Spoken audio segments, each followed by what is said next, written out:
dari analisis kasus yang diberikan tim asesor, untuk yang pertama, permasalahan yang dihadapi PT Psikologi Jaya Insan. Kalau dari pendapatku sih, permasalahan yang dialami PT Psikologi Jaya Insan itu terletak pada kurangnya daya minat pelanggan. Karena PT Psikologi Jaya Lestari kurang mengembangkan bentuk jasa layanan yang di masa modern ini seharusnya lebih mengarah kepada digitalisasi, maksudnya lebih modern, menggunakan digital, bukan manual lagi. Dengan memberikan wawasan atau pengembangan kompetensi kepada pekerja dengan kemampuan tersebut akan meningkatkan peluang PT Jaya Insani jika sudah digitalisasi untuk pelayanan. Gitu teman-teman. Terus selain itu penguasaan pasar juga lebih ditingkatkan lagi untuk PT Jaya Insani ini dengan cara menganalisis pasar sehingga konsumen menjadi lebih tersebar jangkauannya, nggak terpusat lagi di daerah yang sama. Terus lebih menawarkan harga jasa yang lebih kompetitif lagi sehingga penyerapan pendapatan menjadi maksimal. Gitu teman-teman.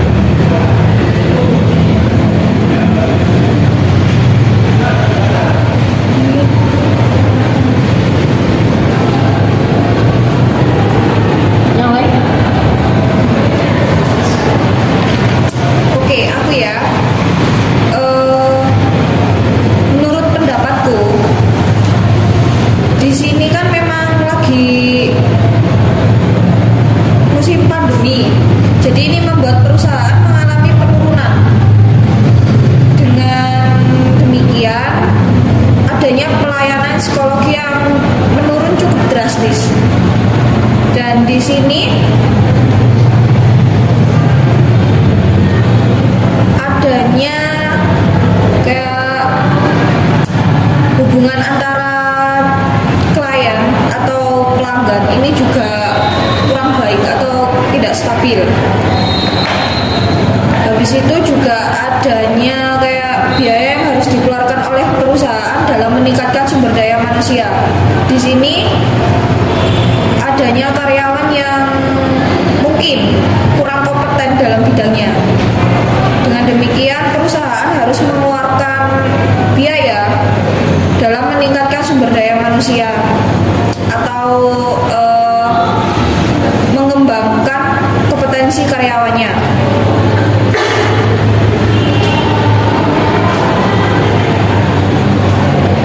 Selesai?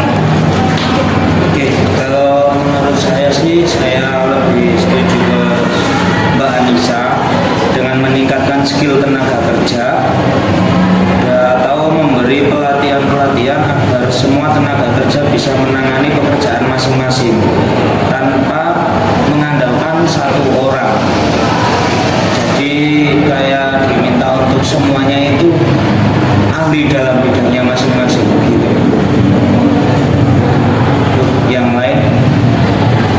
Kalau aku sih sependapat sama Mbak Anissa juga, lebih memperhatikan skill karena skill itu memang dibutuhkan apalagi di zaman pandemi ini ya. Mereka membutuhkan kayak skill dalam digitalisasi. Terus mereka juga sudah melakukan proses rekrutmennya aja dengan basis e-recruit. Jadi ya pelatihan-pelatihan itu juga bisa dimanfaatkan. Itu sih. Jadi setuju sama Mbak Anissa. Terus tapi kan permasalahannya itu nggak hanya di SDM-nya saja kan, ada juga di anggaran operasionalnya juga. Nah ini di PT Jaya Insan ini kan anggaran operasionalnya ini terkendala dalam proses pengembangan infrastrukturnya gitu.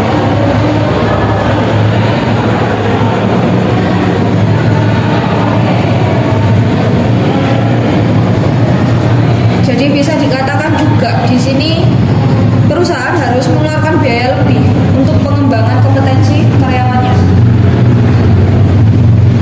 Iya, tapi jika pengembangan itu dilakukan, otomatis kan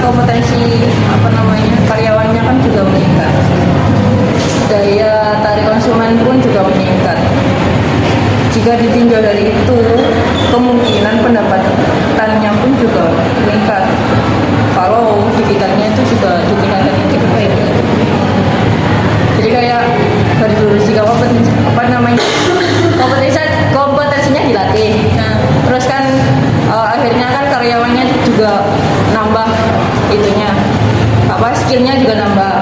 kualitas. Akhirnya kan konsumennya kan juga tertarik nih karena di PT Psikologi Insan itu udah meningkat semua, apanya basisnya sudah meningkat, terus pelayanannya juga meningkat.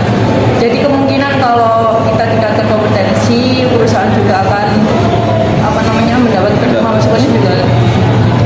Tapi ya itu tadi, memang biayanya kan di sana juga kekurangan biaya karena terkendala tadi kan karena COVID.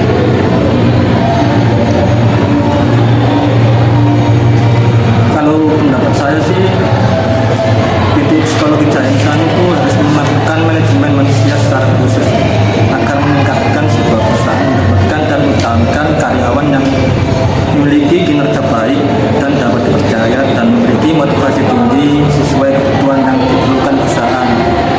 Seperti yang dibahas pertama tadi, kayak ada beberapa orang yang cuman memiliki skill satu bidang.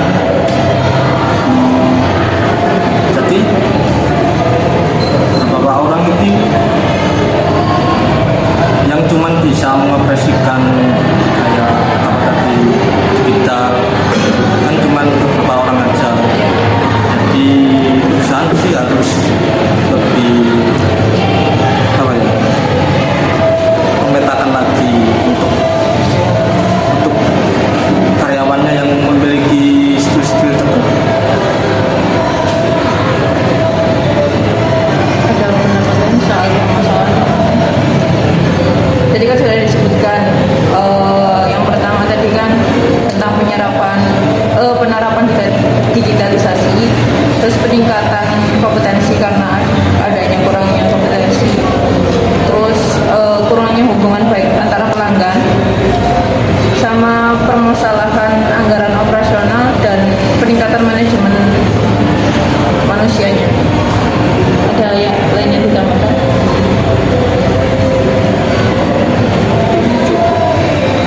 Kalau cukup kita lanjut yang nomor 2 ya. Ada yang ditambahkan? Sudah cukup. Oke, kita lanjut nomor 2 ya. Menggunakan teknik analisis yang dikuasai untuk memetakan permasalahan secara lebih sistematis dan memahami akar permasalahan serta mendapatkan solusi yang dinilai paling tepat dan efisien untuk PT Psikologi Jaya Insan. Ya, silakan siapa yang mau.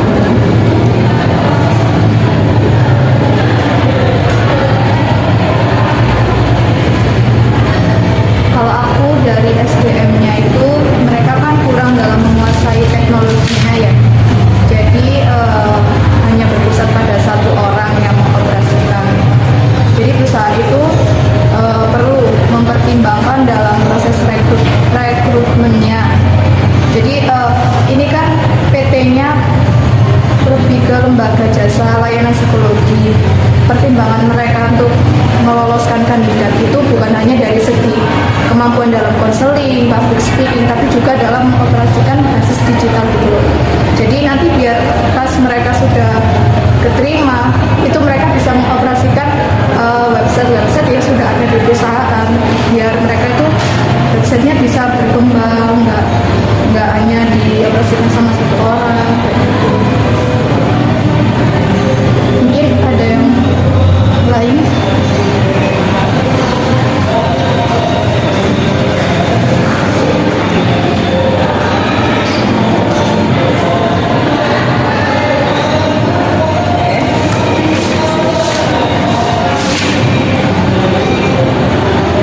Kalau dari saya sendiri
itu sendiri juga udah ada biaya yang per bulannya harus kita bayar, seperti kayak biaya operasional dalam kantornya.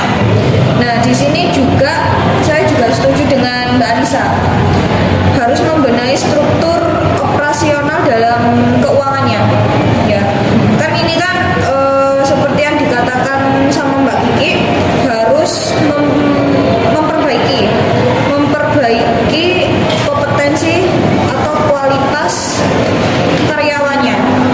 Berarti di sini perusahaan harus mengeluarkan uang atau biaya untuk meningkatkan kompetensi karyawan dengan entah itu adanya pembekalan atau melakukan seminar bersama dengan PT lainnya, ataupun ada pembekalan yang dari perusahaan itu sendiri. Jadi untuk penurunan minat konsumen ini sangat berpengaruh dalam pendapatan perusahaan. Apabila pendapatan perusahaan turun, ada beberapa biaya yang akan membengkak dan itu membuat perusahaan tidak bisa berkembang.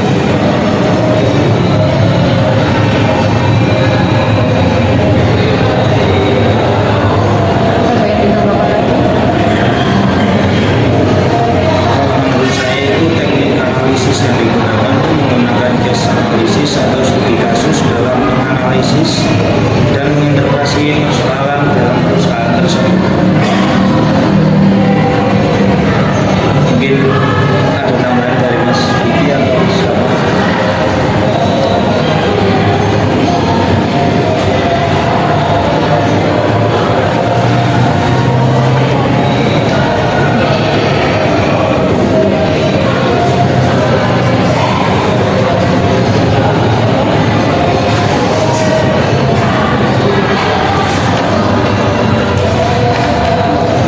Ya, untuk analisis yang menggunakan studi kasus, ini permasalahan yang terjadi di perusahaan atau relasi perusahaan.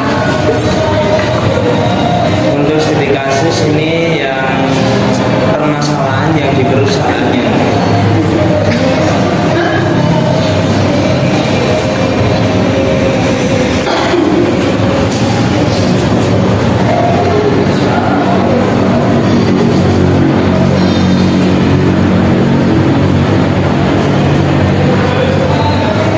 Oke, sudah cukup dah.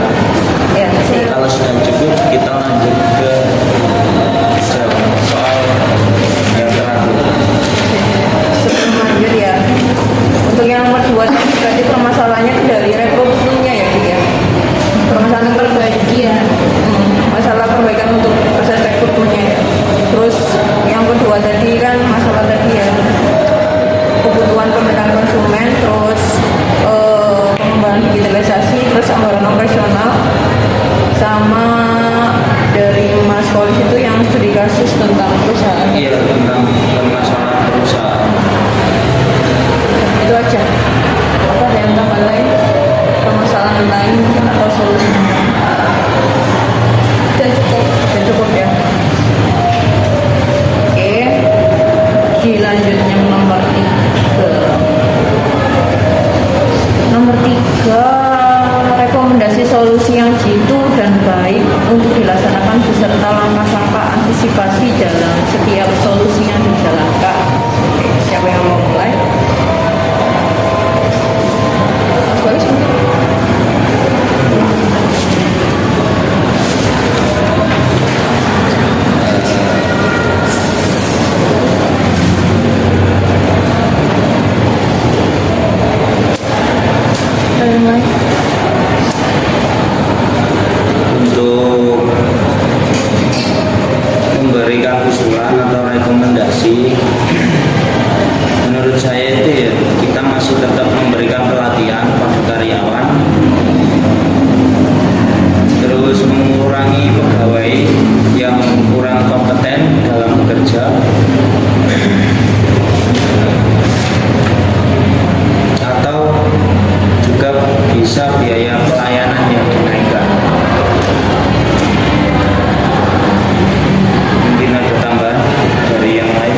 keuangan menjadi lebih stabil dan anggaran semakin jelas dan dalam penggunaannya.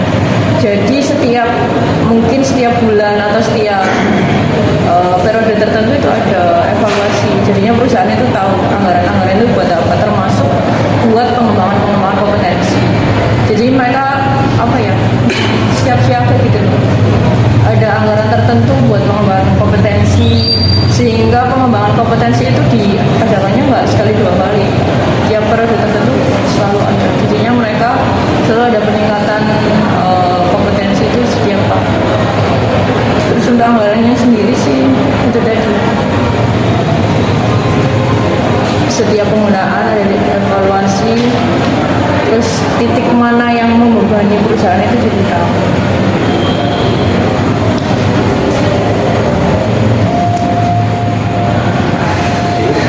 Tambah lagi.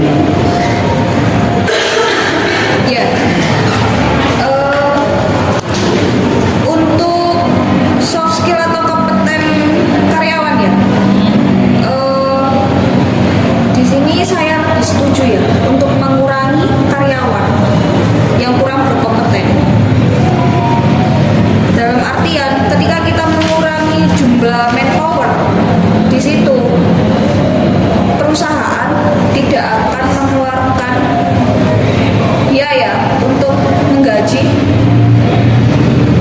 yang cuma-cuma mungkin. Dan di sini juga sebaiknya perusahaan juga mengadakan kayak pembekalan ya dalam meningkatkan soft skill karyawan yang dirasa memang bisa atau mempengaruhi berkembangnya perusahaan itu. Dan untuk menaikkan biaya operasional ini saya kurang setuju ya. Ketika kita menaikkan biaya operasional tetapi minat konsumen kita berkurang, itu akan menambah hutang perusahaan atau pengeluaran perusahaan. Dan untuk membenahi struktur keuangan kayak seperti melakukan pembekalan atau meningkatkan soft skill kompetensi karyawan, itu kan pasti ada biaya yang harus dikeluarkan oleh perusahaan. Nah, ini sering terjadi ketika GM itu tidak meng-ACC petty cash dalam meningkatkan kompetensi karyawannya. Ketika dirasa itu pembekalan atau dalam penggalian kompetensi karyawan itu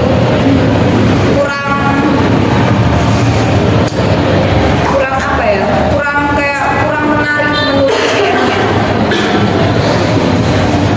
atau dirasa dalam pembekalan itu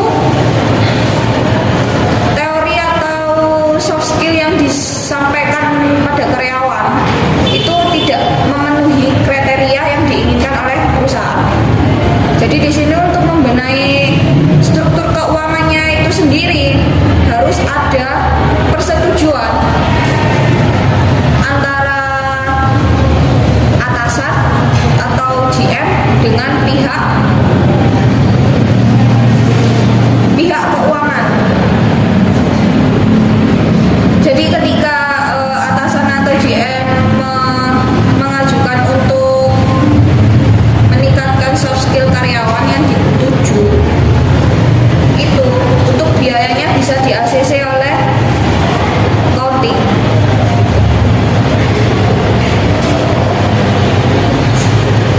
Oke, ada tambahan lagi. Ibu ya, saya nggak maksud tadi itu cuma itu loh, bukan pembekalan sih. Maksudnya kan perusahaan PT Psikologi Insan ini kan ada masalah di anggarannya. Itu maksudnya cuma menganalisis kebutuhan perusahaan. Maksudnya dia itu sebenarnya butuh apa sih? Terus biaya operasionalnya itu habis buat apa sih? Sampai mereka itu kekurangan dana gitu. Kayak menganalisis lebih detail lagi. Detailnya keuangannya itu sebenarnya lari kemana gitu loh. Itu lebih membebani gimana. Terus biaya-biaya yang dirasa keluarnya lebih banyak, misalkan tadi ya karyawannya kurang kompetensi itu tadi ya. Misalnya di situ dia titik bebannya karena kebanyakan karyawan yang tidak produktif. Ya di situ maksudku dibuang atau gimana gitu. Maksudku cuma analisis kebutuhan aja. bukan sampai ke apa namanya meningkatkan soft skill. Berarti ini kayak untuk struktur keuangannya sendiri lebih kayak biaya operasional dalam perusahaan itu sendiri ya, bukan dalam meningkatkan soft skillnya karyawan. jadi dari perusahaannya cuma analisis sebenarnya perusahaan itu kena apa sih sampai Biaya apa aja sih yang dikeluarkan? iya. Ada tambahan? Mungkin Mike? Mas Vicky? Mungkin perusahaan harus menetapkan target anggaran bagi tiap departemennya sih, biar lebih terperinci, menyeluruh, dan komprehensif pada tingkat manajemen senior atau top manajemennya. Tujuannya adalah untuk merumuskan akan memberikan arahan untuk tiap-tiap departemen. Manajemen bisa melakukan batasan anggaran untuk tiap departemen dalam bentuk manifestasi seperti menghentikan rekrutan karyawan baru atau mengurangi pembelanjaan aset yang sekiranya tidak bersifat urgent. Itu tadi maksudnya kurang lebih sih aku mengarah ke ini mas lebih detailnya. Lebih jelasnya itu lebih kayak ke target anggaran per divisi. Iya. Jadi nanti untuk rekapannya itu jadi per divisi yang lebih terperinci itu. Ya.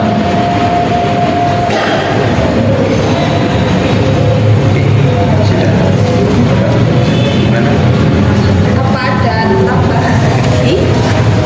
Kalau komunikasi kurang lebihnya itu sih. Ya. Jadi Oke, jika sudah teman-teman untuk kesimpulannya nomor 3 tadi meningkatkan soft skill ya. Yang kedua memerik karyawan yang berkompeten. Terus menganalisis kebutuhan perusahaan sama target anggaran per divisinya juga lebih ditetapkan ya. ya. Dari keputusan 3 pertanyaan ini teman-teman sudah setuju atau ada yang ditambah lagi? Sudah setuju. Setuju. Iya, Jadi setuju. bisa diakhiri ya Iya, diskusinya bisa. Ya, bisa. Siap. Baik, terima kasih teman-teman. Terima kasih Sir. Baik, terima kasih teman-teman dari ASESI kelompok pertama. Terima kasih banyak.